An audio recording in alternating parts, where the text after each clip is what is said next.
I guess I'm I'm still learning the software. I looped that opening countdown twice. Okay, that's annoying. Am I getting sound? Looks as if from here.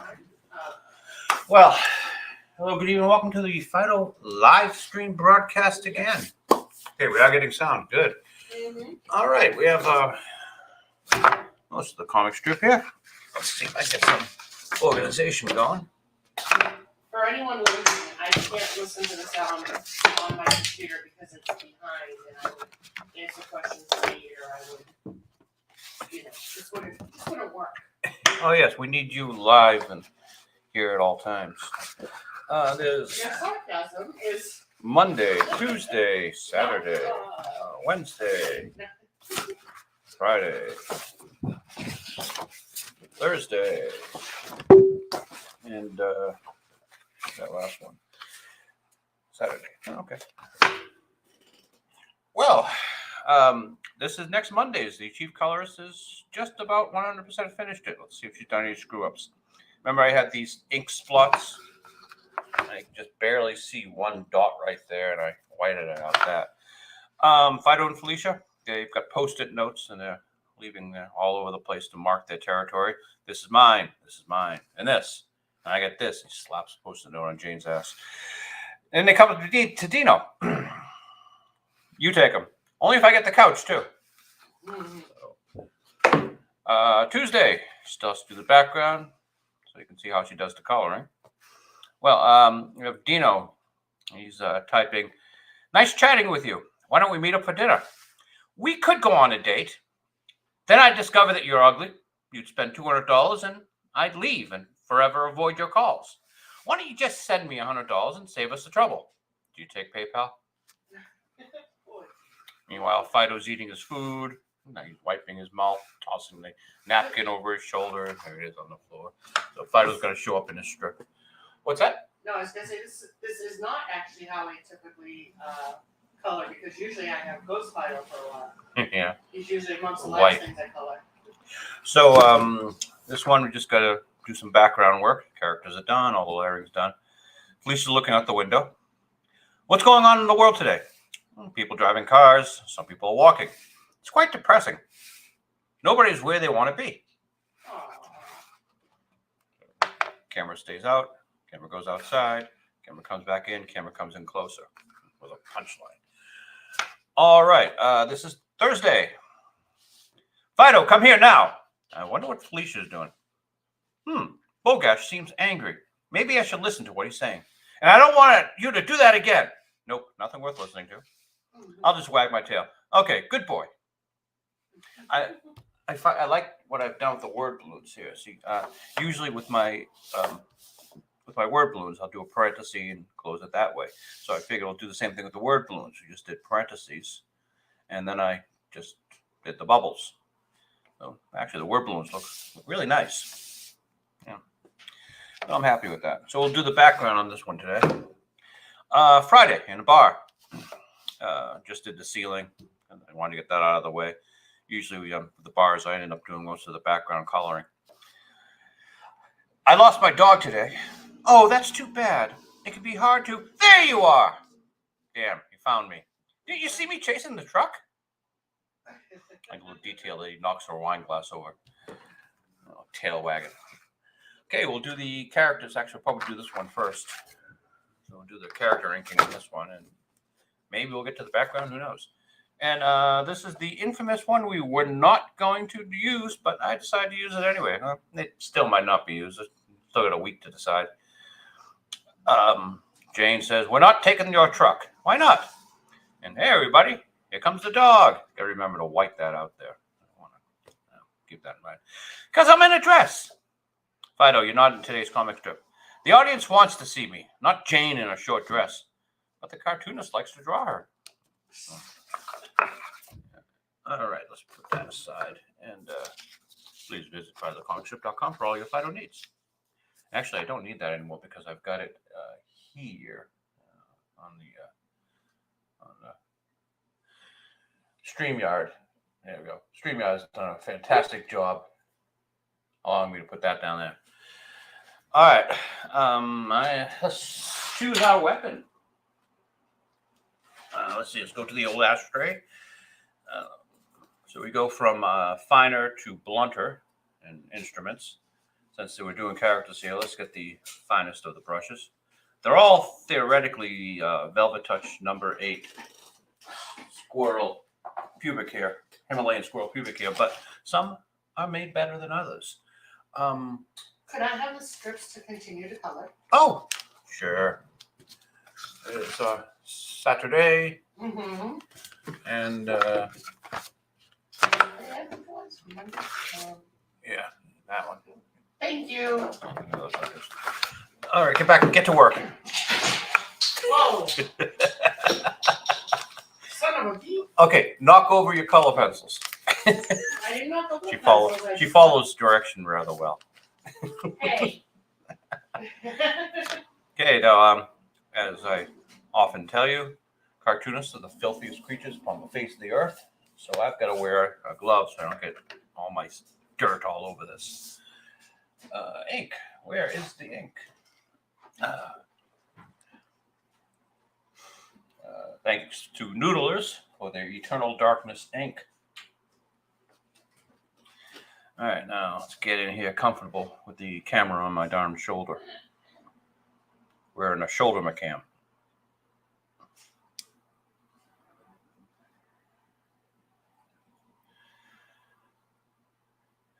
Now we can just get into the whole zen that is cartooning. Oops, I don't like that news already.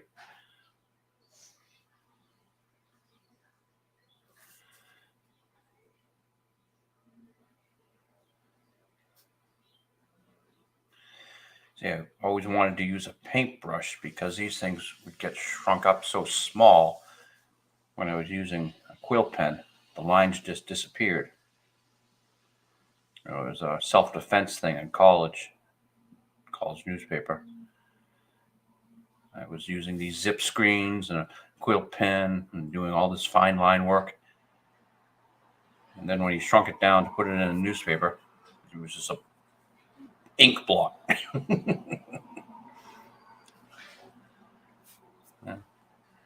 I would benefit with a thicker line. So do no harm. Came up with this idea that anyone who does any promotion for a movie, or promotion for anything really, should have to sign the equivalent of a Hippocratic oath to do no harm.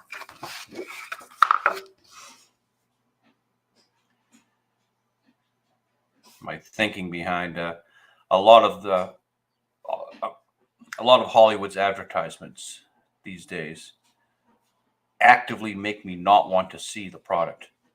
I know. I guess we're not the target audience. It's not made for you. Okay, I'm not going to watch it then. You know what? That's something they will actually say. You know, Brie Larson was saying about her one of her movies. I don't want to hear how a 50-year-old white guy says that my film didn't work for her. Something along those lines. It's like, Brie, shut up. You want to get as many people, as many butts in the seat as possible.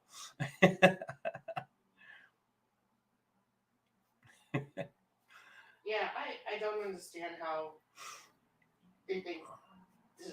Whatever. You know, my heart's gone out to Brie Larson lately. You said that last Yeah, time. I of course, during the whole Captain Marvel debacle, did not care for her. She's a plank, completely unlikable individual. I'll leave it at that. But she did a convention recently where they had a thing. Hey, everybody, you can meet Brie Larson, and literally 30 people showed up. And probably all her friends, and actually, we're not sure if she has friends. We'll get back. I'll get to that in a second. And they interviewed Brie, and they asked her, "Well, do you want to do Star Wars or anything else like that?" She said, "Well, if they want me." Like a little snippet. I feel bad for Brie because her sequel is not even called, Captain Marvel 2. It's the Marvels. I mean, they're not even putting her in her own sequel, which is something Marvel does a lot. I mean, they didn't put Ant-Man in his own sequel. Well, they put him in the title. Ant-Man and the Wasp.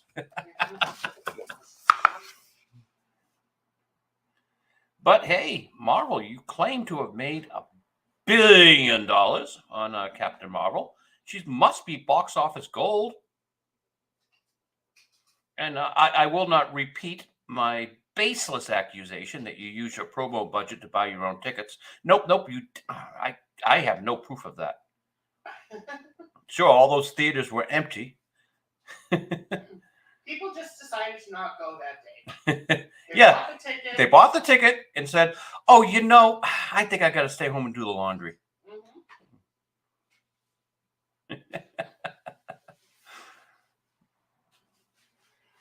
Kids these days, they have so many apps. They probably didn't even know they bought the ticket. A lot of people don't even know they have Amazon Prime. They don't even know they have Disney if they had Hulu and ESPN.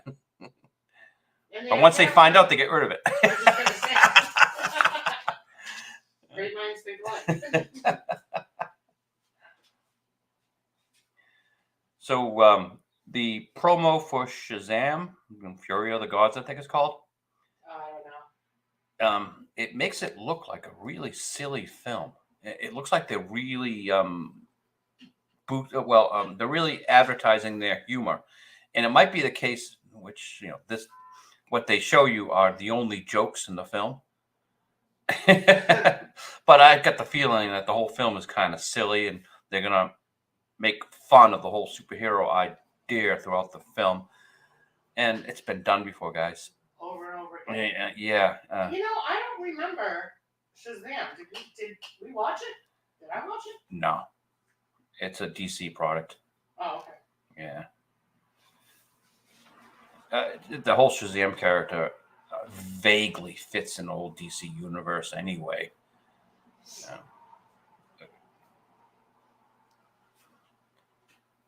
Green Arrow has a more established DC universe. Okay, I wasn't sure if you were saying DC or PC. Oh, DC, yeah. I thought so, but I wanted to make sure. As in Dreadful Comics. Oh.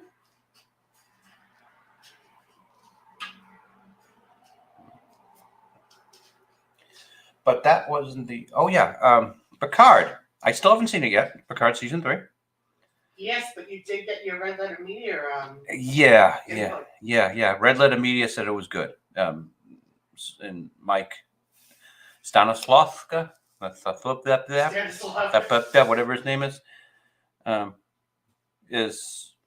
a legitimate Trekkie.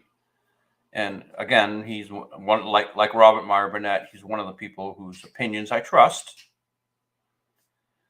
But man, you got to see the promos that Paramount Plus is putting out for it. Makes me not want to see it. Do no harm. Do no harm, guys.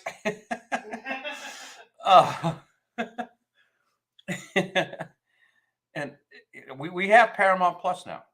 I would like to say that we got it because of Picard and because of the whole Yellowstone universe, but no, we just got it because of Walmart for the Walmart deliveries. And we actually didn't even get Walmart for us. We got it because. So anyway. No, we. I know. Pay for it. I know. Yes, for your mother. I know. So Relax, Killer. Yeah, we're not pirating anything. No, we legitimately pay for it. We are not. No. So you made it sound like we did by yeah. I had one of those brain fart moments when I first went into the Paramount Plus. It's like, oh, wait a minute, this is the old CVS All Access.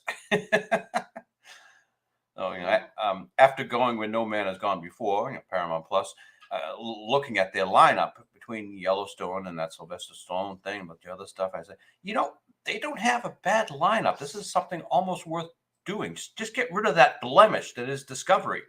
And wouldn't you know it, like a day later, they announced that they've canceled Star Trek Discovery, almost like they have a bug in my house and through the TV, and they heard me. They heard your prayers. I'm not going to take credit for that, of course, but everyone on the internet is all celebrating. Oh, finally they're getting rid of Discovery, and they got a good Picard. Maybe Star Trek is saved. No. Okay. What gets me too, and I've said this so many times, you're probably tired of hearing it. They're like, oh my gosh, we finally won. It's canceled. It was on for 6 seasons. 5. Oh, I thought it was on for 6. But anyway, it was on for 5 seasons. That's not a victory. Well, okay? That's a regular TV show. Okay. May I counter that? You may absolutely counter. When yes, they have 5 seasons, but these are like 8-10 episodes a season. Doesn't matter. That's what things are now. Yeah, I know. I think Star Trek: The Next Generation was doing what, 23, 26 a season, and the original series was doing even more. So right, episodes-wise, there are more episodes of the original series, more episodes of Next Generation than there are of Discovery. Oh yeah, but that's true. That started long ago with Lost, where they used to cut the season in half. They'd be gone for like 3 months. Yeah. It's like, oh, the season starts, and it was September to November, and then it wouldn't start back again until like February or something. But you can look at the money they wasted on Discovery. I mean, all that beautiful special effects and everything, and it breaks my heart. If this was an actual good show with writing that wasn't, that's the power of math, people. I love science. If it wasn't that, oh my God, Paramount would have a gold mine on their hands. Instead, they have a goldsmith. I see what you did there. Let's see. Goldsmith. Yeah. He got an Oscar for A Beautiful Mind. He's been living off that ever since. Yeah. Arguably, that was a good movie. And the guy running Paramount said, when I spoke to Goldsmith, I knew this was the man to lead up Star Trek. We'll go down with Neville Chamberlain's Peace in Our Time statement as the stupidest thing ever uttered by man. So let's see. Goldsmith does Batman and Robin.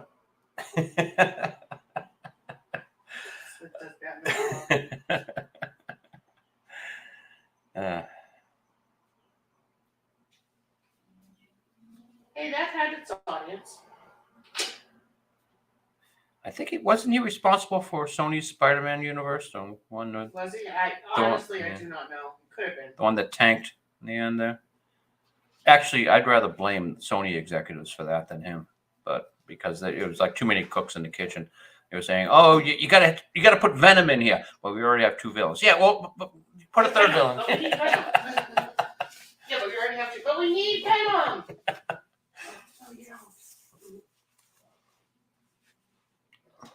But we have Terry Matalas doing Picard. One is all excited that, Star Trek is back. Can they overcome the Andor effect?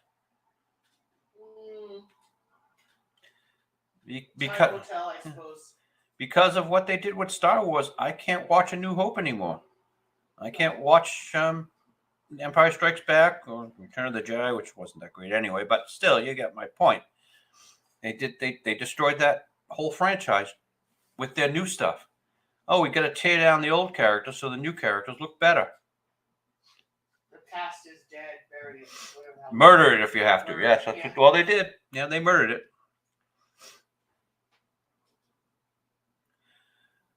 Oh, in the bingo card, usually we. I was thinking the same thing.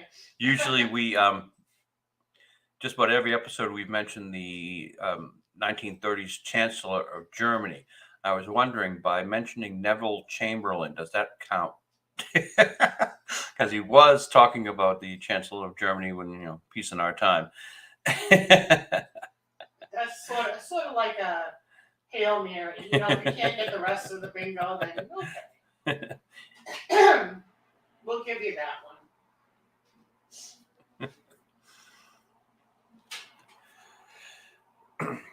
Well, so I'm still on the fence whether I'm going to watch Picard or I'll wait till it's done and maybe binge it. I don't know. But I said that about 1923. Once we left, we never returned in the whole Yellowstone universe. And I'm not sure we're going to return to the Yellowstone universe. I have no fanboy love for Kevin Costner. You know, I him. like the series, but if I Him walked away from it, I wouldn't care. Right. Kevin Costner leaving would not be the reason why we'd stop watching it. Oh no. In fact, I might Matthew go McConaughey. back to it for Matthew McConaughey. Matthew McConaughey might probably do a better job. That. So I would like to once again thank Scott Adams for making room in the comics page.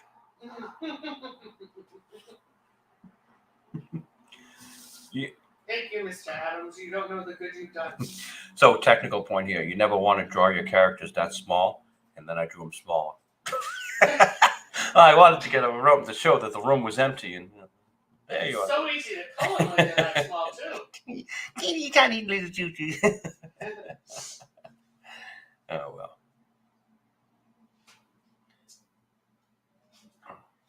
So, unlike Scott Adams, I actually live with black people, and I can reasonably say that 99% of them don't actively hate white people.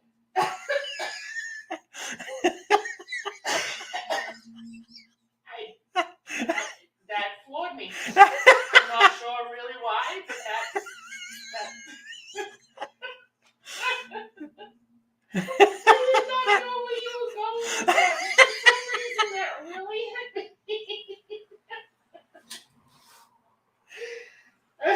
Cheers. Well, I just wanted to address Scott Adams' contention. It was just stupid.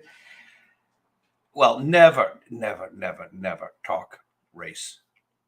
No, so right about now we should start discussing The weather, the weather. Well, no, there's going to be another nor'easter, another blizzard coming.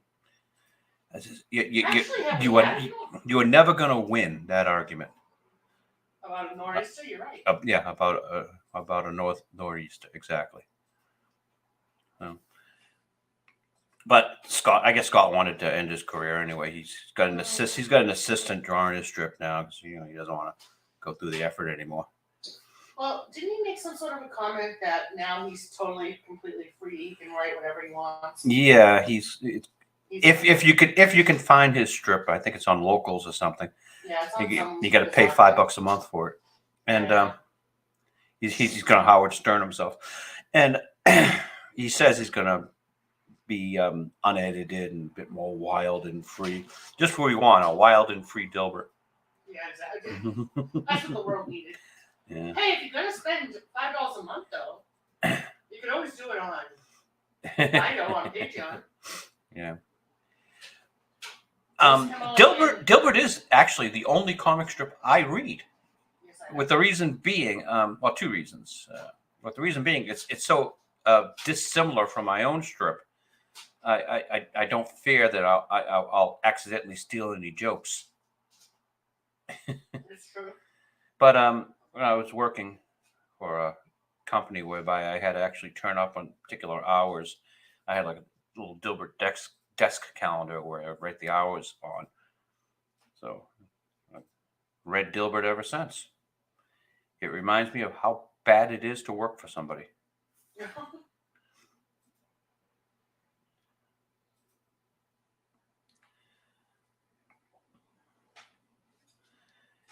Yeah, these guys. I've worked with some really great people, and I've worked with some really awesome. But anyway, Yeah, these characters are mush. They're so small. And this is the fine tip brush.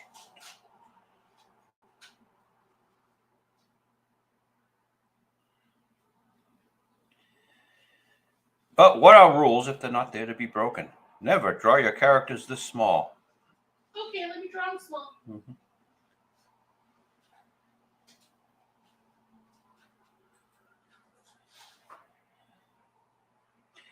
See, there was a Rasmussen poll that Scott stupidly quoted, and in the poll they asked people of color if it is okay to be white, and apparently a majority of them said it was not okay to be white. And I think it was completely misread because there's a whole like clannish racist culture where white pride and all that crap, and I think that's what the people of color were talking about. They weren't, as Scott contends, being racist.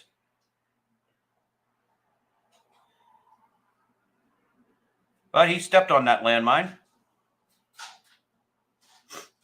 And it grew up. Yeah. But like you said, though, he's kind of been done with the everydays of the job, so he's gonna take this in stride and do his strip. Yeah, but at least Howard Stern took a paycheck on the way out the door. True. I have a feeling that the only thing Scott really misses, was really sad about, is that his books will no longer be published. I guess I'll have to self-publish them. He'll probably make more money. I was just gonna say, he can always Yeah, he'll probably make a lot more money on the books. But he was always kind of proud when it was New York Times bestseller and all that sort of stuff. Of course, I But would be too. New York Times bestseller is bullshit. All you do I is know, but you still feel good. okay. You understand that it's not a real standard of success. You buy that New York Times bestsellers list position. It's not what it claims to be. It's like a star on the Hollywood Walk of Fame. And if you know nothing about that, you should look up what the red letter media have to say about it. What do they have to say about it? Well, they were saying that's where bums sleep. Whatever you do, don't get on your knees and kiss a star's star. Because people have defecated. People have defecated on that. I mean, they've got that neighborhood in Grand Theft Auto 5 for a reason. I didn't think about that. Right? Yeah, okay.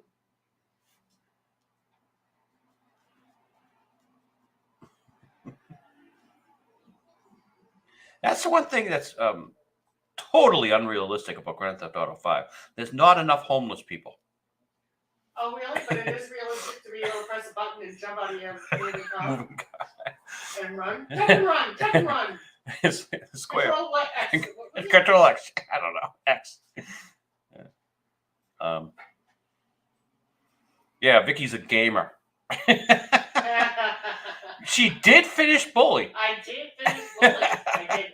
Rockstar Games Bully. I went all the way to the end of Bully. Don't know why. It was a great game. No, but I mean, I don't know why, like, we even got it. But, and why I started. I was working at the time. It wasn't like I had a lot of, free time. Yeah. We say to ourselves that we really don't have the time to play video games, but we probably do. Just haven't. It's a habit, I guess. We watch other people play video games. I don't remember how. Yeah, you do. I really don't watch too much of that. Sometimes I do, but. Well, I watched a few people play Hogwarts Legacy, Mm-hmm. but those are people that I knew from other streams, and they were, they're personalities. Yeah. I don't remember how long it took me to finish Bully. Do you? It wasn't that long. Yeah, only about 200 hours. I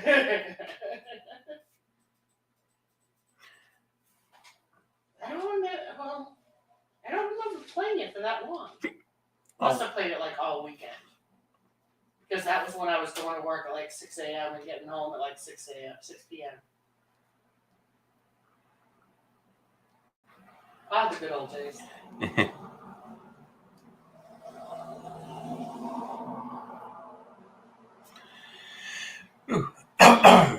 All right.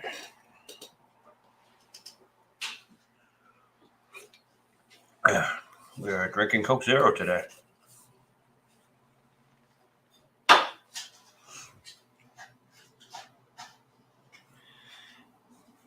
Yeah. I'm going to be happy when I get away from these tiny characters. Actually, all I got left a rule at work. Once I finish this. Doesn't look like it's going to be that exciting a drawing process today.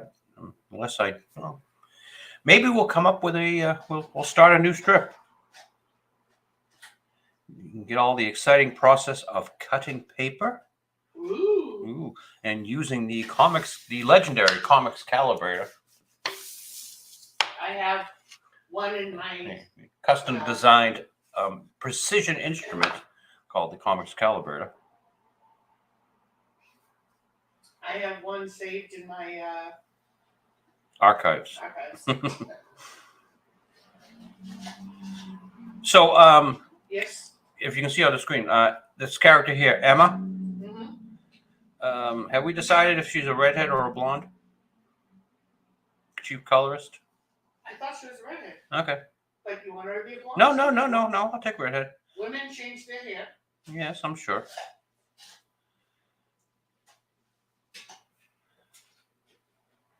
I mean, we might be changing, Phydeaux's whole apartment with the different colors, but no. Just his couch. I know. So, what was Bo here trying to cheat with Emma? Ooh. No. In this particular scene, I lost my dog today. Oh, that's too bad.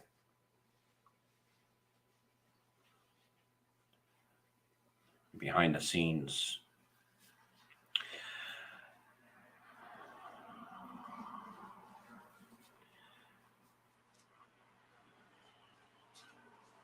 He was just talking with her. So Elon Musk is going to build a city, the modern day Walt Disney, as it. Yes, he says it's going to be a utopia. I don't believe so. Okay. Well, the classic idea of a utopia is actually an incredibly bad idea.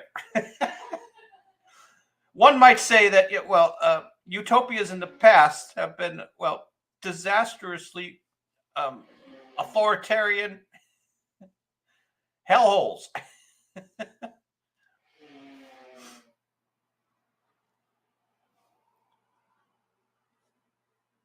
So good luck to the 21st century's biggest con artist.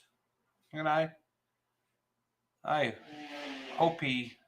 and he's going to place it near Austin, Texas. Really? What? The surface of the sun wasn't available, Eon? He couldn't find a hotter climate, I guess, so he settled there. He settled on Texas. Is he gonna put a bubble around it? Keep them. Central air? Put a bubble on it. What, to keep the Mexicans out? Oh, don't you say no, the weather. We're talking about the weather. Air conditioning. Air conditioning. So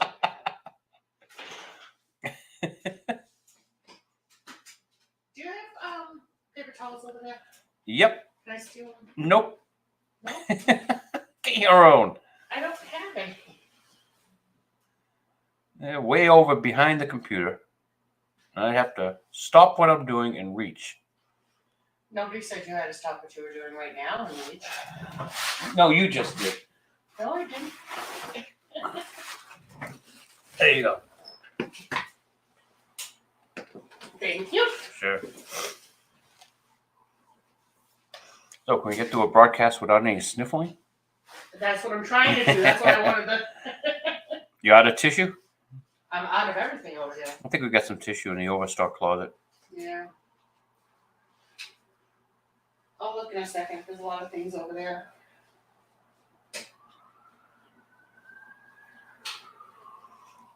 Yeah, you ought to hear some of these earlier broadcasts. It was like sniff, sniff, sniff, sniff, blow your nose, sniff, sniff. Maybe we had long COVID. I think it's just because we were sleeping with the window open in the middle of the winter. No, don't be ridiculous, honey. Why would it be that?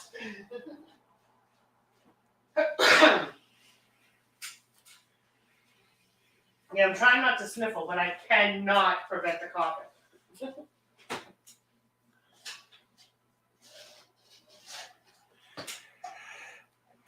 All right. Well, let's put the sucker up to dry.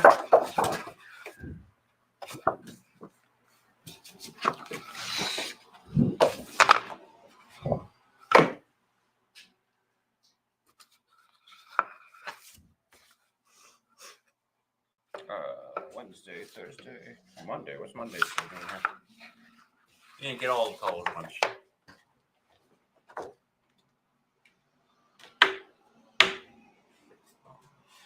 All right. Now, let's do strategy here. Where can I start inking and I won't do any smudges? Start on the right, I'll smudge on the left. Start on the left, I'll smudge on the right. I want to do this panel. And I can okay, let's try this one.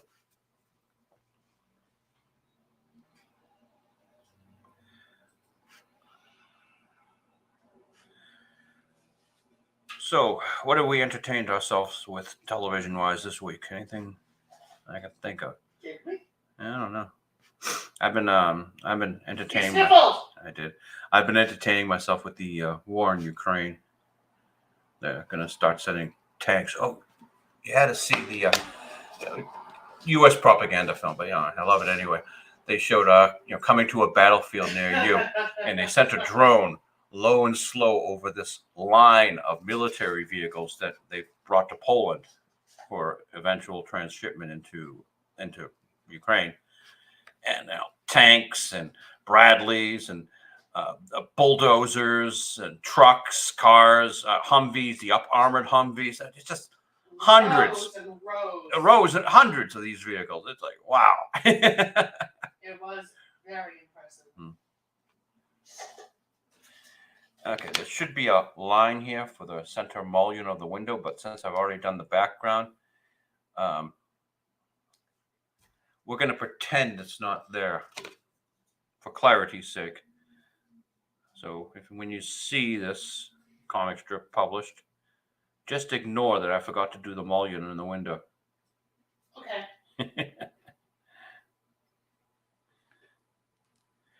So we're retiring the A-10 Warthog. It's a lovely airplane that fires bullets about the size of your hand. Not because it's an ineffective airplane, and it still has a lot of uses, but just because they want to spend the money on more important things. And I was saying, give them to Ukraine. But the way America usually does do stuff like that is, well, if we're going to give you the airplane, then we're going to give you all the ammunition, we're going to give you all the parts to repair it, then we're going to give you technicians who will show you how to repair it, then we're going to train your pilots how to fly it, and it's going to cost more and more and more money. So, as it is now, when we retire these things, we're just going to cut them up, throw them away. And that's heartbreaking, to cut up this beautiful airplane and throw it away. So, U.S. Army, I have an idea. Air Force, I have an idea. Just fly them to some airport in Western Ukraine, park them on the runway, and leave the equivalent of the car keys tossed carelessly on the ground and walk away. Now, what is that over there? If the Ukrainians want to use them, they can use their own resources. They're clever people. They can figure out what to do with them. Rather than throw them away, take whatever ammo you got left for them, because you're not going to use that ammo for anything else. This is a specialized gun. pack that on the airplane that's going to fly our pilots out of there after they land the airplane on the runway. Just give them the airplane and walk away. The Ukrainians will figure out what to do with them. Even if they just use them once, it's enough. We fill them with ammo. They can fill it with fuel after you land. Send up a reasonably, some video game kid. You ever see a kid play a video game these days? Back in my day, they had, when I was a kid, they had actual books that told you what buttons to press to play this particular video game.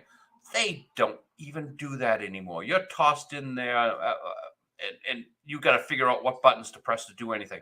There might be a light tutorial where they show you the basic idea of the game, but there are no more manual. Yeah, they don't have manuals anymore. So today's video game kids, which is basically who's fighting the Ukraine war, will sink or swim. They'll learn how to fly those planes. I'm pretty sure they'll do a much better job than you'd ever imagine. Well, if they could get Lara Croft out of that dungeon. Right. It's heartbreaking to see those planes being destroyed. So they're going to be destroyed anyway. Let them be destroyed in a useful way.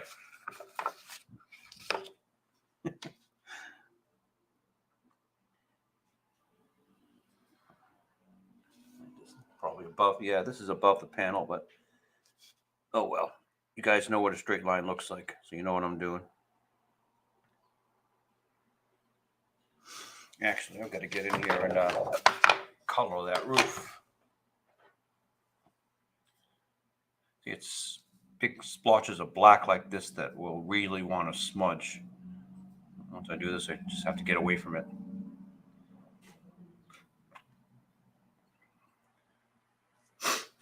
There goes another sniffle.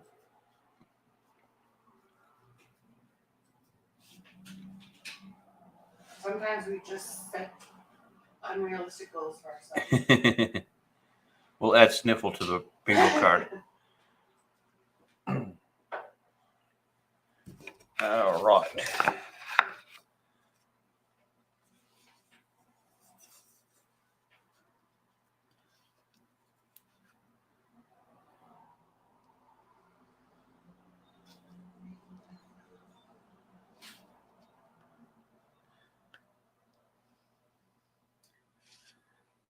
I mean, it makes sense that we're teaching them how to fix the Abrams tank. When we send them the Abrams tank, we don't just send them the tank. We've actually sent the recovery vehicles. So we're expecting to lose some tanks in this war. It's okay. You can't make an omelet without breaking some eggs. So we'll send you all the spare parts and everything. The Warthogs, you don't have to do that. We expect them to be destroyed. They were going to be destroyed anyway. Yeah, so that makes sense. Yeah. If the Ukrainians can find a pilot crazy enough to fly it,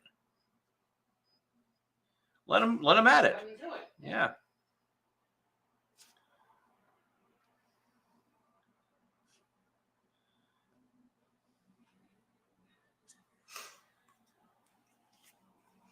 But I'm very impressed with the great work the Ukrainians have done. They used to be the most, or one of the most corrupt countries on the planet. In a recent accounting, has shown that they really can't find any perceivable corruption in the monies given to Ukraine from America and Europe, which is spectacular.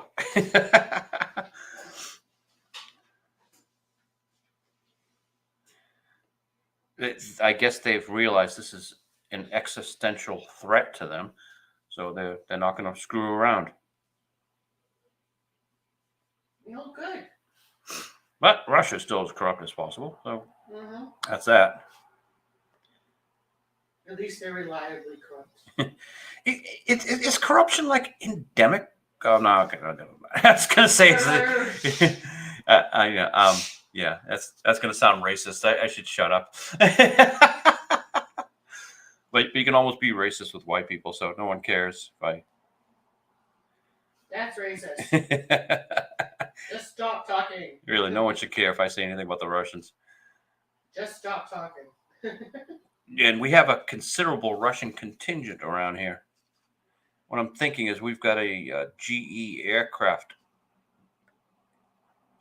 plant not very far away, and they were probably here during the Cold War as spies, and just stayed after the Soviet Union fell. We got a Russian Orthodox Church. We've got a bunch And of you know, you wouldn't expect all these things in Alaska. no. Michigan. We live in Michigan. Michigan. Oh. We moved? Yes, the Cherry Hill Studios have moved to Michigan, so to be close to be closer to our idols, Red Letter Media. Vicky has a crush on Mike. You mentioned that before. I'm not even going to deny it. With my She's not even going to deny it.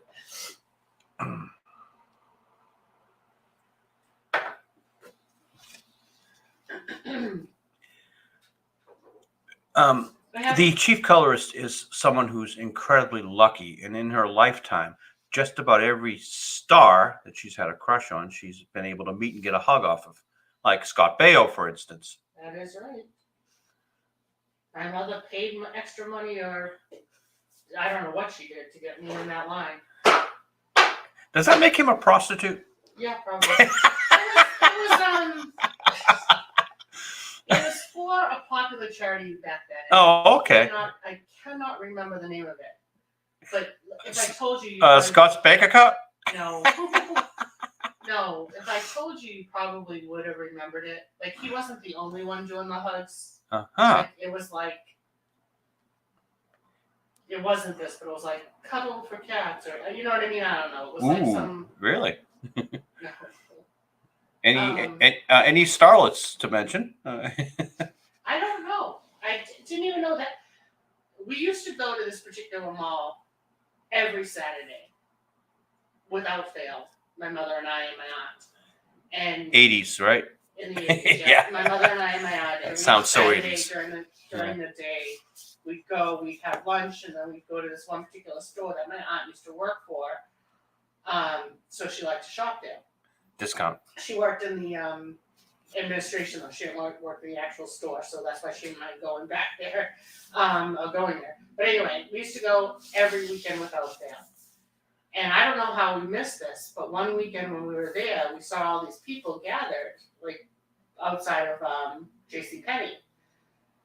It was finally one of those stores. Anyway, and it was this particular charity. It was muscular dystrophy or whatever the hell it was. And we saw Scott Baio, and there was a line of women or girls waiting to talk to him or whatever. We didn't even know it had been happening. So we go in there. My mother talked to the guy, and he said, essentially all the tickets were sold, like that kind of thing. Like, oh, I'm sorry, like you had to sign up for this or whatever the hell he said to her. And I heard him say this because I was right there next to her. And I was disappointed, but I was still standing there watching him. Next thing I know, about 5 or 10 minutes later, my mother says to me, "Okay, get in line." I'm like, okay. And sure enough, I got in line, and then I got to hug Scott Baio. It was a simpler, more innocent time. It was. I don't know if my mother gave her money. I'm picturing how that would work today with like a Keanu Reeves. He'd be like floating his hands above you, so he didn't get in trouble. He's always done that. No, given Scott Baio today, he probably wouldn't just hug. What do you mean? He'd probably end up with a Me Too moment. Oh. Yeah, No. Scott turned into a little bit of a. Did he? Yeah, Oh, a little bit of a. The worst I heard of him, he had some. I'm going to say Pam Edison, but it wasn't. He had some starlet in his house and turned on the burglar alarm. So when she tried to sneak out in the morning, she set off the alarm. That's the worst I heard from Scott Baio. He did date Pamela Anderson. Oh, okay. But I don't know if it was her. I didn't hear that story. No, he just. Didn't he do some embarrassing TV show? Like I'm dating. starting- Didn't Scott do some embarrassing dating TV show or something? Yes. Scott Baio Oh was yeah, Scott 49 Baio was 49 and single. Something like now it's coming back to me. Yes, yes, he did that creepy show. And it was like, why is Scott Baio 45 and single? 'Cause he's an Scott asshole. Baio's an asshole. That's why Scott Baio's 45 and single. God damn it. That made me sad. Well, you solved that riddle pretty quickly. I think in the first episode. Yes, I did watch every episode, but that was just because it was nostalgia for me. I was hoping I was wrong, but no, he's kind of an asshole. Well, he was just Chachi from Happy Days. Yeah, he was so cute. He showed up. No, he was Bugsy Malone. Yeah. And he was. Not a very successful film. It was successful to the girls who were watching it. Huh.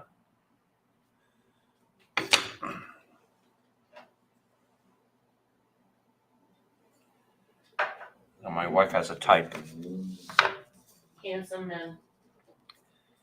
Well, that goes without saying. Look who you married, for goodness sakes. I have a type that I have crushes on, but the men that I marry are not only handsome, Oh, but okay. they're also. Oh, I was expecting a backhanded insult there. No, that's you, sweetheart. No. The men that I marry are also intelligent and talented. How many times have you been married? Just the once. Well, then what's with the pluraling? Just in case there's a second one. I don't know. I just kind of, just said it in that manner.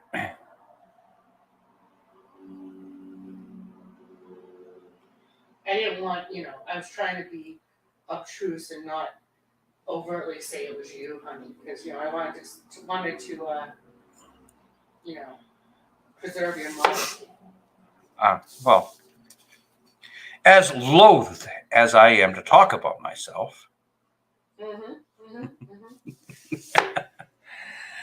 All right. Let's see. I can't touch this one because I'll smudge here. Let's go to the third panel. Let's see what's going on here. That's the lintel, so I can go straight across with that. And then we got blinds down, just barely appearing to the right of this dot cloud. In case you can't tell in the background, that's the house across the way. I'm not sure if I'm going to make that the place where the woman next door lives. Future jokes. I have Dino looking out the window, but I don't think I can get away with that in this day and age. Probably not. Yeah.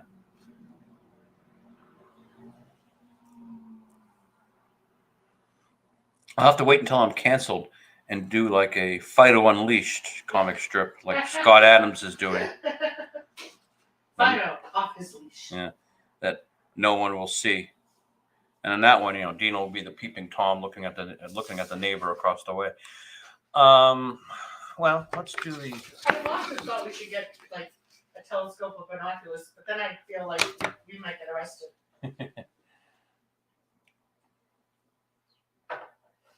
Despite this being a landlocked state, I think we might be able to see the water if we had some sort of telescope or.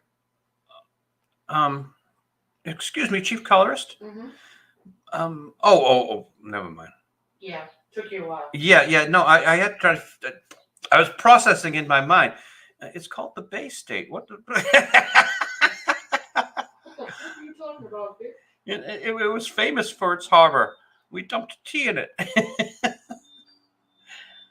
All right. Michigan is a landlocked state. No, it isn't. It's on the Great Lakes. Oh, never mind. Didn't work anyway. There wasn't a way that sentence was going to work. Well, we're in Kansas. We're in Kansas. All right.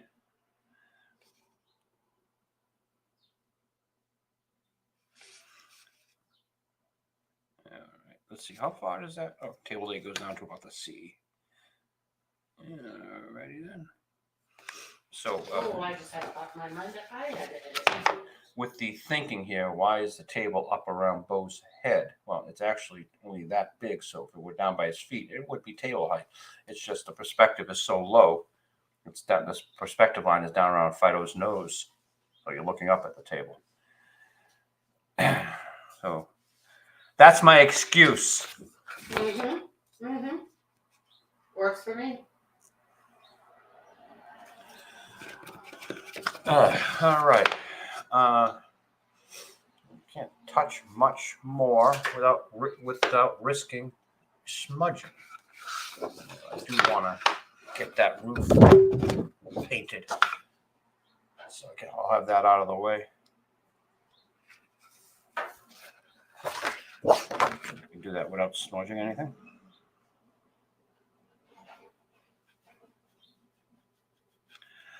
All right, I think we're going to have to go into the old writing catalog and start a new comic strip, just so we'll have something to show the audience. Because I dare not touch anything else up there without making a mess. Well, you know, it's good to give the audience the whole soup to nuts. Yeah. This is what we use for paper. Strathmore Bristol, smooth. You want it smooth. I just take a 19 by 24 inch pad, cut it down the middle. Pretty easy, huh? Here's your comic.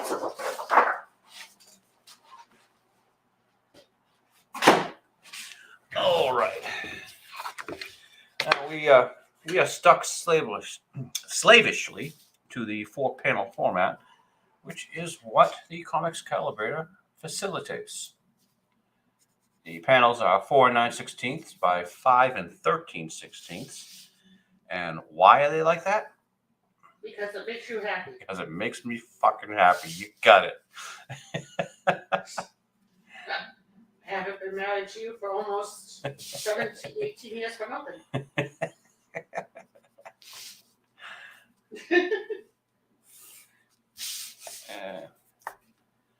Just using the natural squareness of the sheet of paper against the, what do they call that? Piece of wood. That's what they call it. Against the wood on the bottom of the drafting board. Gives me a square line so I can quickly and easily actually make square panels. To that mark that I made. Oops. And actually, let's use this side because both sides are equally square. Ooh, and another clever innovation created by yours truly. I've got these little notches on either side. That by sliding the Comics Calibrator across the board, I can make the other lines, the horizontal lines. Cute. Wow. Smart.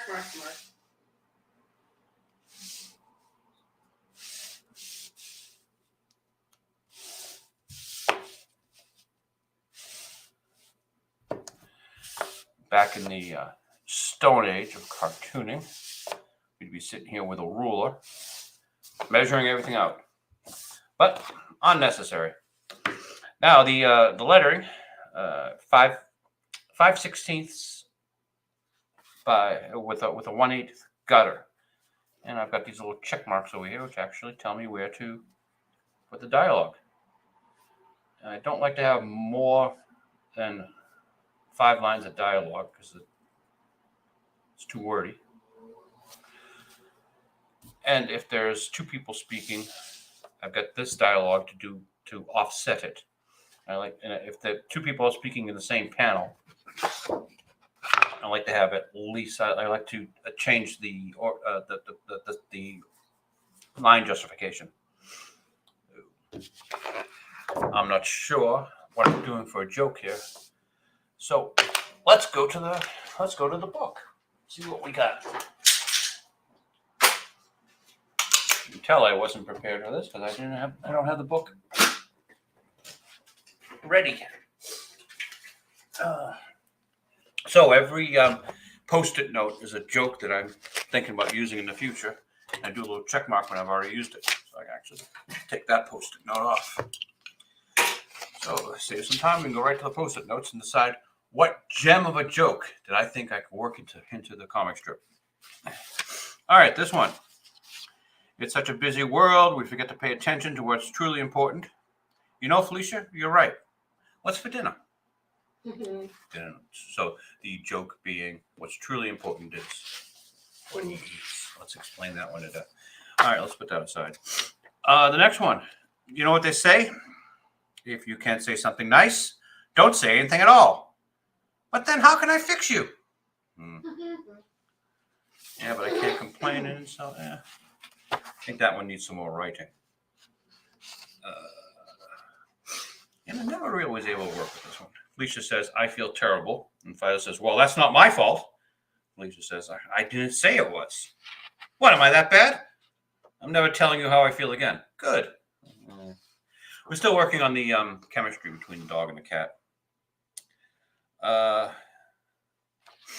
See what I'm doing? Rub his nose in it, and he will learn not to do it again. Something that I figured I have to come up with something that Dino did. Maybe he came home, passed out drunk, threw up on the floor, and Phydeaux's rubbing his nose in it so he won't do it again. Yeah, probably not going to do that one. Okay, we have the Felicia and Phydeaux. They're at their stands. You know, Phydeaux's Land of Merchandise and Felicia's discount sales. And Phydeaux's on the phone while Felicia is selling something to a customer. And suddenly Felicia's ears perk up. She goes, is that the can opener? We're closed. And she closes to it and runs off. And Phydeaux takes the customer. He makes the sale. So in last panel, we have Dino at home with the cell phone sort of down by his side. And Phydeaux asked me to do it. No, he turned the can opener on. They're the police.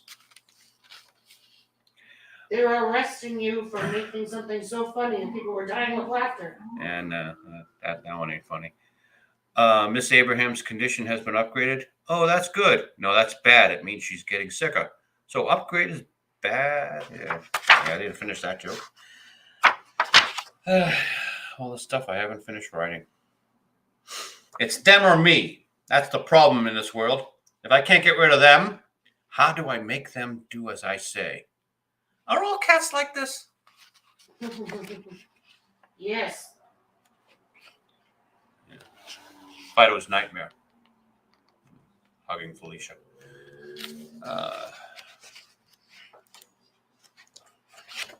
Yeah, that's what we're working with today, ladies and gentlemen. I have not.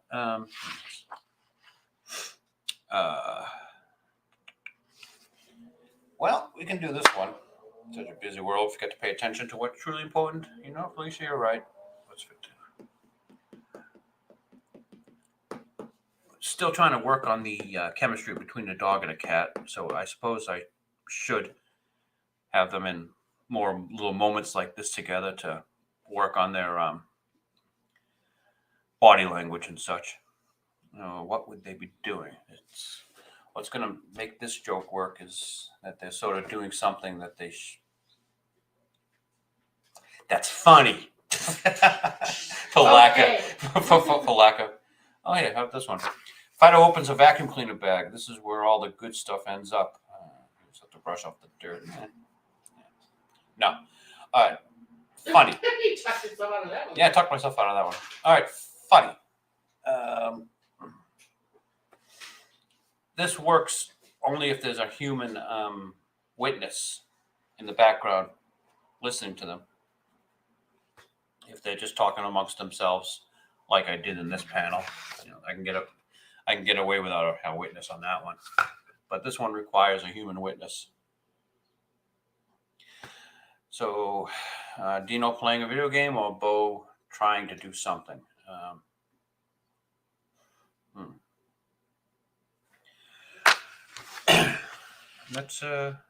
Well, actually, how are we going to even space this? Okay, strategic pause.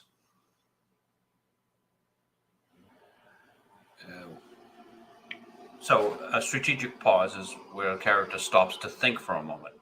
So such a busy world, we've got to pay attention to what's truly important. And maybe Phydeaux's ears perked up and we have a pause where he's just thinking for a second, Felicia, you're right. Or do I do the pause after, Felicia, you're right, because then they're going to go get the human. That will give me the 4 panels. See, right now, this is just 3. Unless I add another line of dialogue. Yeah.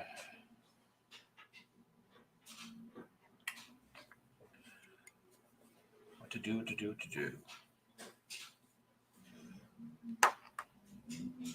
So, hey, you listen to this, are you, Chief Colorist? Usually I would bounce this off her. But hey, we have an audience now, don't we? So, folks at home, actually, I can't see the chat from here. I'm not in that screen, so never mind that. Where am I going to put the strategic pause? Am I going to use a strategic pause?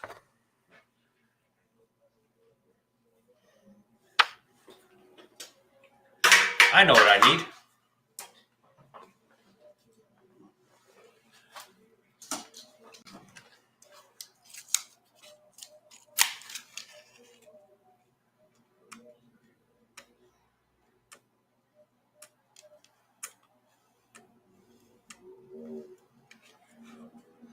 So amidst billowing clouds of fragrant aromatic smoke,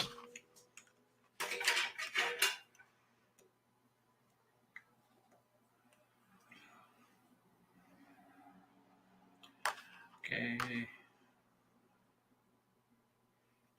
I think another line of dialogue will work. Let me handle this.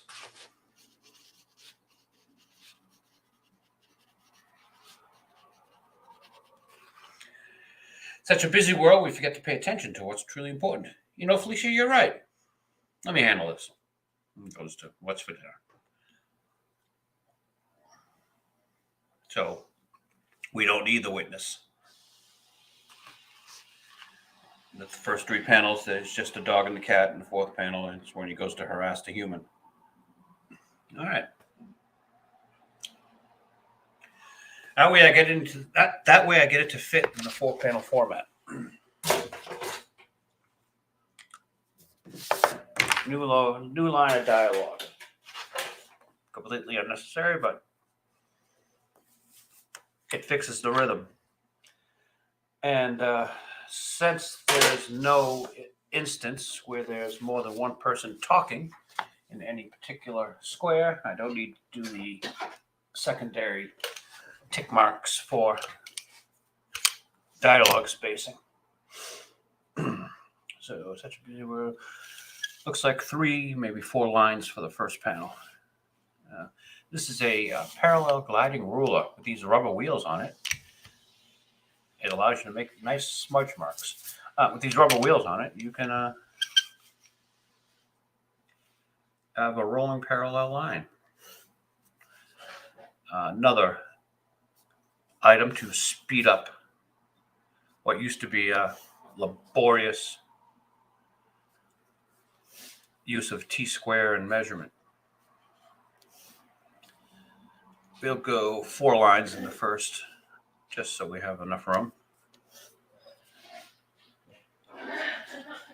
Usually I like to do as few guidelines as possible because that's less erasure. Felicia, you're right. I think this one would be 3 lines.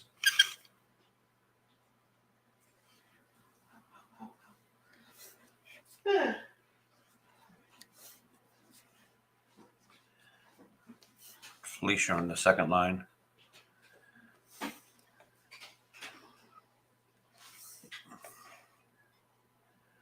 This is a phrase that Phydeaux has seldom ever said. Felicia, you're right. By the way, I was listening to you. You were talking about strategic pauses and blah, blah, blah, blah. Yeah, no, okay. I just had to leave for a second. Yeah, that's okay. It's just, sometimes Don't you dare. you just Don't you want to dare. have somebody there Don't you dare. who will. You better stop that right now. And this is where your little whatever ends. I guess we can do what's for dinner on 2 lines. So what's for, and then Excuse me. dinner on the second line. So what's for and dinner. All right, let's go back to the. Put this aside. Let's go back to the comics calibrator and find one of its other fantastic uses as the Swiss Army knife of pieces of paper. I have a 22.5-degree angle that I slant all of my lettering with on. At. Thank you. Mm-hmm. Now, why do I have a 22.5-degree angle? Because it makes me happy. And why are we here today, ladies and gentlemen? To make me fucking happy. You got it. That's right. Mm-hmm. Make you happy. So we're just adding more guidelines that have to be erased. And actually, we had no erasing today. Ooh, that's usually how we start the broadcast off, with the erasing. And I've got nice new erasers for that purpose. This is an art gun. No, well, they call this art gun, but we never called it art gun. We called this art gun. But it's a kneaded eraser and a chromie eraser. I also got this other magic rub, which is magic rub. Yeah. Ooh. Hopefully, we'll find an eraser someday. The perfect eraser that will. I don't think such a thing exists. Yes. You there in the European community will call them rubbers, whereby a rubber is a completely different thing in America. That is true. It is a boot that you wear when there's rain. Sure. Yeah, that's a good catch. Mm-hmm. It's such a busy world. It's such a busy world. We forget to pay attention. Pay attention to have his own line. No, well, you pay attention to. And what is true? That's going to take up a lot of space. Okay, well, I really can't lay this out, so I'm just going to start here and see what fits.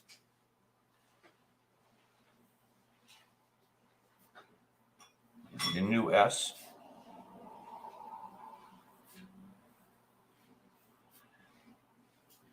This is the Phydeaux font. I have to have my own font.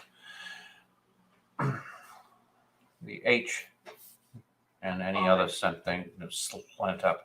Oops, I hit the camera with my chin. That strong, square chin. No, I don't think I can get away with that. Come on, you just broke things with your chin. I plan to have a chin installed one day. Oh.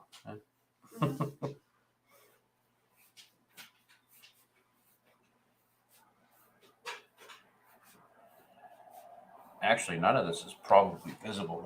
None of this is visible on camera. That's so I'm too far behind, so I can't really tell you. Yeah, I'm looking over my left shoulder.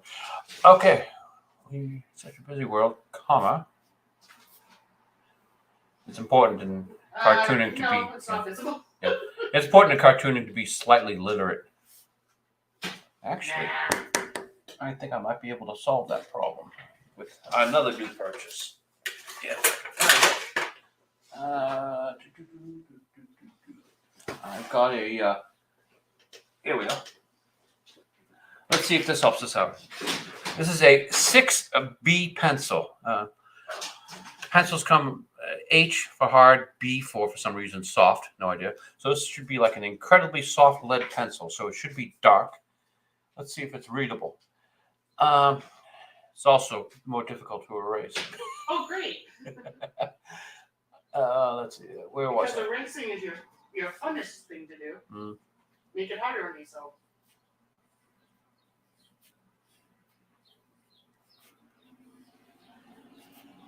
Once I get this word written, we'll see if it appears. Yeah, it's almost readable. But see the difference between Yeah. the world's greatest pencil, the Dixon Ticonderoga, which I like because it's easily erasable. And in fact, if I were to leave this for a week, it would disappear on its own. That's almost like magic. It's almost like magic. Whereby the softer lids last forever. Where was I? We forget to pay attention.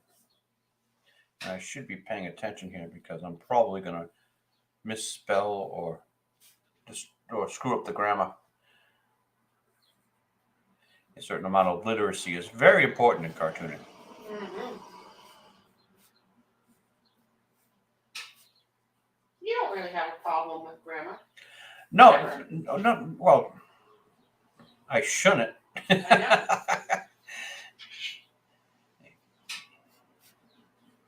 Well, that's why I was kind of surprised that you said that.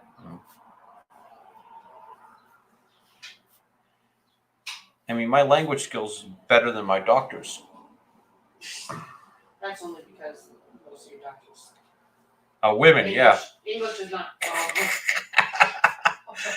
I Do you hear this? I prefer a female doctor because generally, I'm not going to say in all cases, generally they had to work harder to get to where they are. That might not be the case anymore in today's world, but back in my days, when my doctors were trained,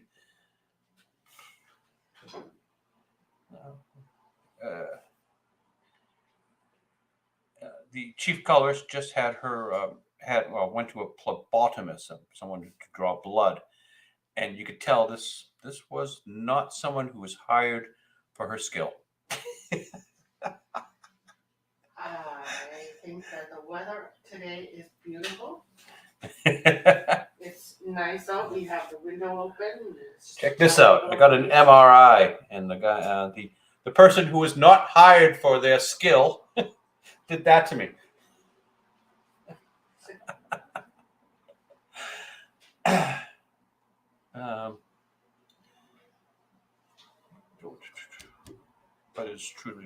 What is TRU?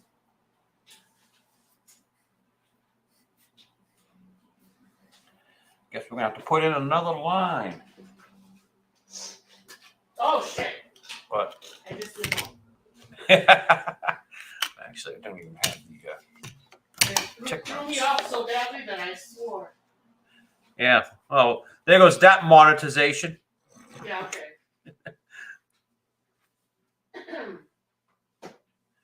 Actually, I don't think they consider shit a swear. I couldn't tell you. Yeah. That's all I knew. Who knows anymore? I remember when they were talking about he's going to say ass. Oh no. They couldn't say asshole, but they could say ass. You're such an ass. Oh, I was near that show. Crap, I've never watched it, but it was super popular. We're talking about the first appearance of the male ass. That would be Hill Street Blues. Wasn't it also the first? I thought it was the first appearance of first shit. Oh, Probably. Shit was heard. Probably. I only vaguely remember South Park making fun of it.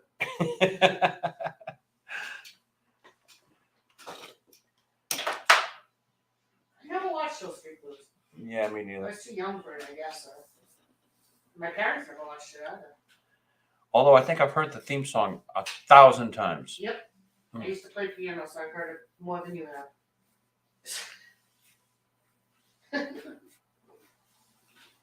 I think I played it a few times.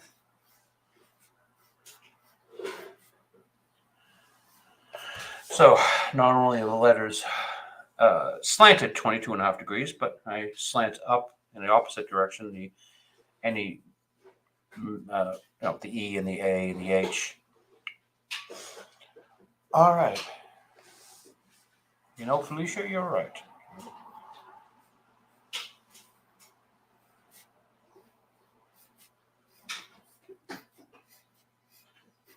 Gee, I thought for sure by now you would have pulled out the statement I made saying you were right.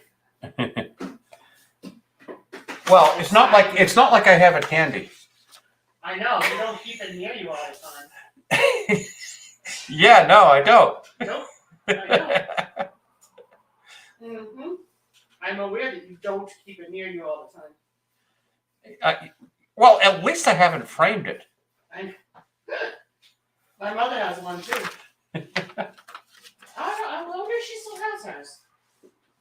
So I doesn't know where it is.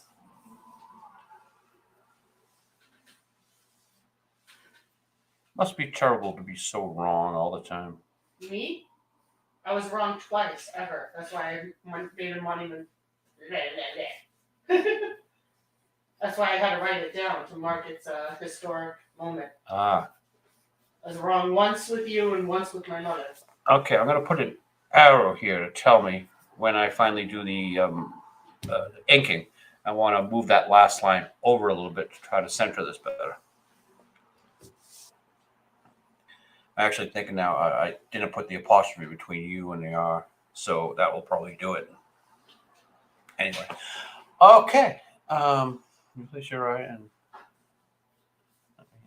okay. The third panel inserted dialogue is probably a little weak, but it moves the characters along. And what I'm going to have to do is come up with something clever in the layout to keep the reader's interest. I'm thinking Phydeaux has got his golf club and he's like wrecking the television set. So he'll do something with the golf club here. Maybe store it away. Like he'll have that's an idea. He'll have a violin case that he opens up and puts the golf club in. All right. You have to get, this is such a useless insert panel that I have to add some sort of visual joke to get away with it.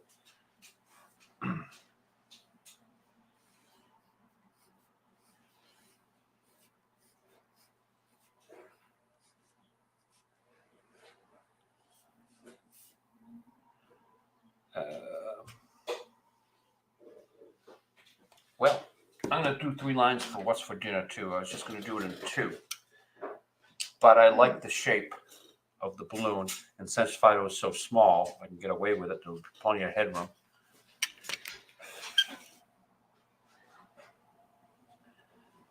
I'm trying to visualize how we'll do the layout. I'm pretty sure I can get away with it.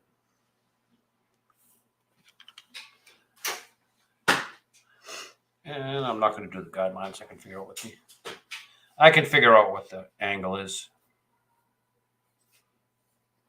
Ew. I just put it in. What's it you? I'm that far behind that I'm only now seeing the thing about your MRI.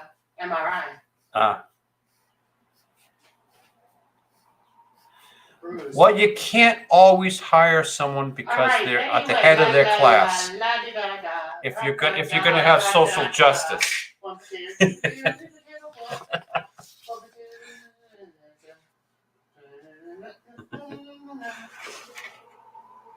I believe that was the number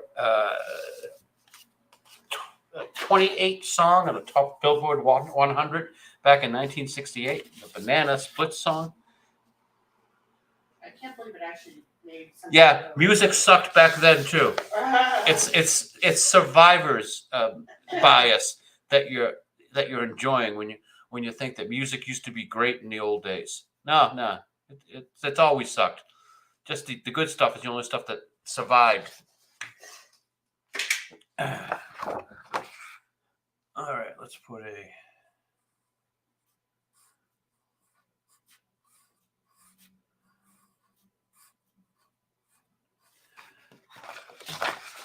All right, and that is the lettering.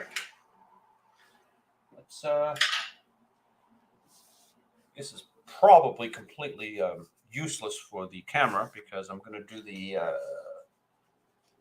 actual character drawing now, but you're not going to be able to see it. And if I do it in a pencil that you can see it with, I'm not going to be able to erase it. So what's more important? I'd say that you're able to erase it because All right. coloring over the pencil that you don't erase can be, or can't erase is kind of a pain in the ass. Let me think for a second here. Let's do the background first. This is the establishing shot. Obviously, the perspective line is going to be low because we're looking at this from the dog and cat's point of view. So I'm just going to make a 2-point perspective, a couple of dots there, finishing points. Since Phydeaux's destroying the television set, I guess we do the couch in the background. And what would put Felicia into such a philosophical frame of mind? Scratching post. Scratching posts. Such No. a busy world. We forget to pay attention to what's truly important.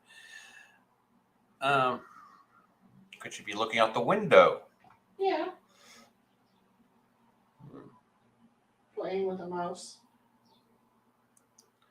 Toying with a mouse. Yeah. Yeah. Okay. Well, let's have her looking out the window.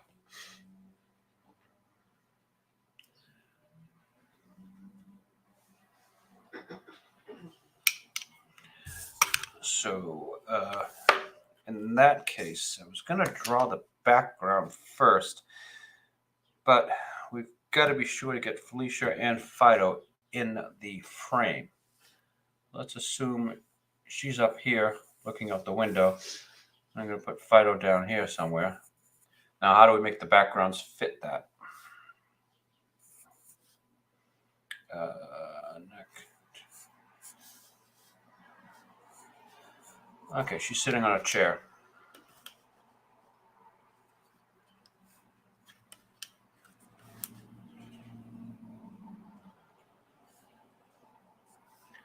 Since she's smaller, the chair's got to appear to be a little bit larger than it would for a human being. So I made that too small.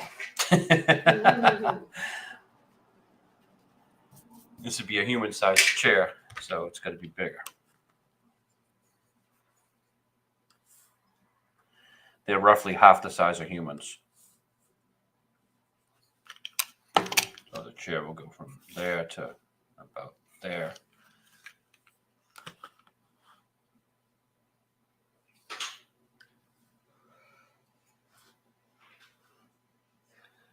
And actually, now that I'm looking at it, if the chair is actually that size, it's got to be much thicker.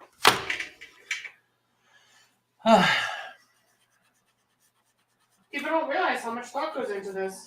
It's all what feels right. I know. It's an art form. What are you laughing at? Some people would call that blasphemous. This is about as crass commercial as you get. This is about as far away from anything truly artistic. How do you figure? I don't want. You know what? I don't want to have that. I don't like when you get like that. Any real artist will look down at me. Oh, good Lord. Call me a hack sellout. Okay, stop. All right, and let's be sure to place her ass firmly on that chair. Now there's the Charles I like to hear. And then her tail flops over on the side. So how about a pensive elbow to her chin? And she's got her elbow on the window. So actually, yeah, that would be that one. Hey, which vanishing point am I looking at here? Say about right there feels right. That's the windowsill. Oh, shoot.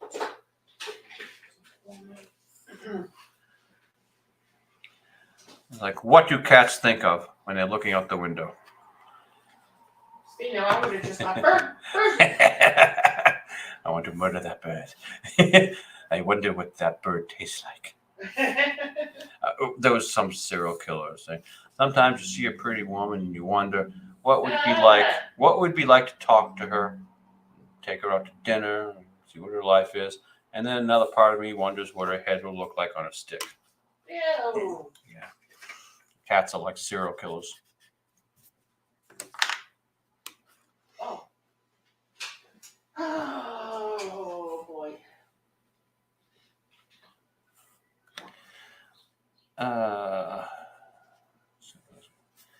So let's assume that ends there.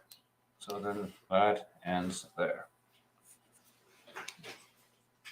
It's good that the chair has a large feel to it. It's human sized, makes the cat look smaller and therefore cuter. Small cats are cute, big cats are scary.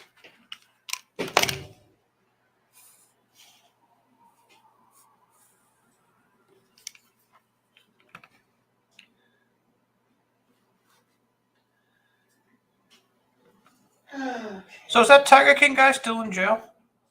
Yeah, he supposedly is dying, I think. Oh, that's too bad. He completely missed all his fame. I think he has cancer or something. Yeah. He got divorced and remarried though. Really? You mean that wasn't a love for the ages? That junkie twink that he married? Actually, he was married to two guys, wasn't he? Yes, at the same time. Yeah. But then one of them died. Yeah, he shot himself. Yeah, then he just had one. Oh, I'm sorry, he got married and divorced again. He got married in 2017 and divorced in 2022.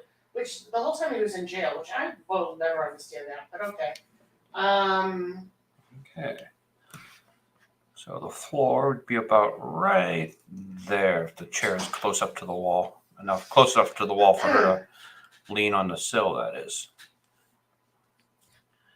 That's a combination base. So there's a base cap right there. All right.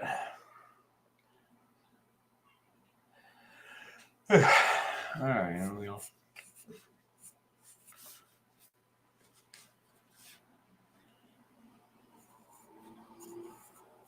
I'm thinking she's got one hand on her chin and the other paw is sort of resting on what would be the bicep.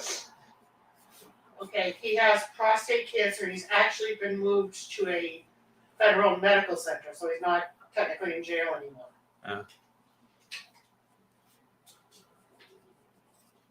So it looks like one of my mother's orders was delivered, but my mother is calmly sitting on her chair, so I'm guessing that this order is sitting somewhere downstairs. Yeah. All right, so usually there'd be a table back here, so I guess I got to put a table in. She's pulled the chair around. Do I need Phydeaux in the first panel? Because I wanted to have him with his golf club destroying the TV, and I don't think I got room. In my desire to have these characters at least that big, I had to do a close-up here. Forgive me, y'all. I must go find out what's going on with my mother because that perishable item's downstairs. Table should be about that high.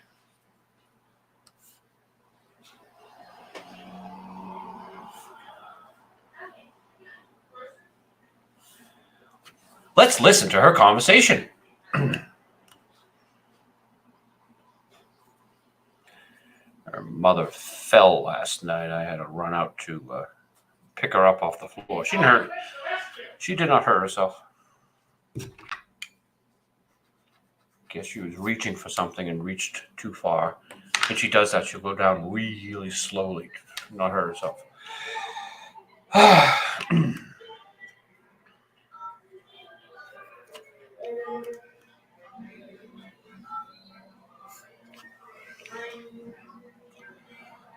All right, and just in case the window sill will be about right there. I mean, the window casing. Actually, then in that case, this casing will be over here.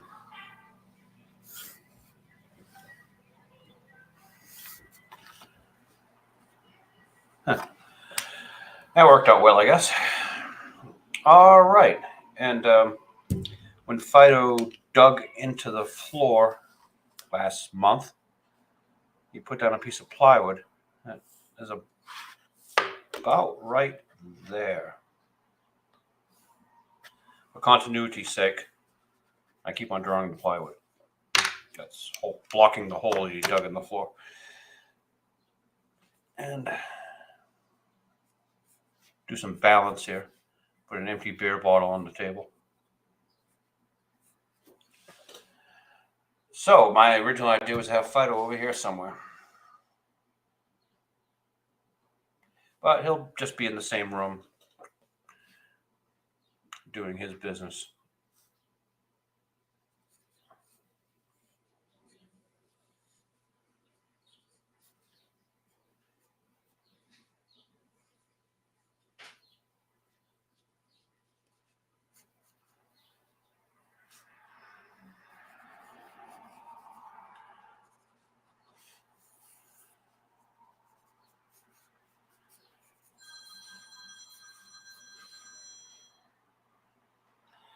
How about if he's gesturing with the golf club? You know, you're right.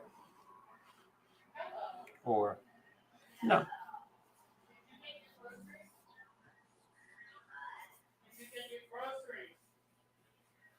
No, he's not going to be gesturing with the golf club. He'll still have it in. They supposedly already cleaned, so they must be downstairs then. You okay? With the wreckage of the room around him. I've got to think that panel through again. I don't know if I'm going to have him gesture or just sitting there with the golf club in his hands. But and this is the joke panel where I have to have him somehow put in the golf club away in a violin case. Probably the violin case will be on the table. No, on the floor. Where would Phydeaux's violin case be? I don't know.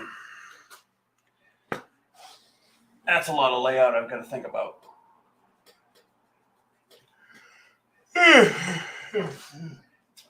Getting tired already.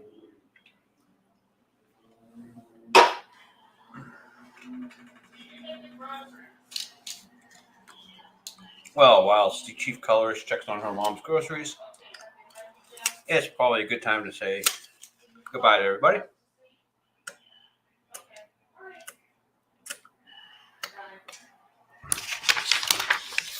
Please visit PhydeauxComicStrip.com for all your Phydeaux needs. And I forgot to clean my brush. It's still alive. I gotta clean my brush. See you folks next week.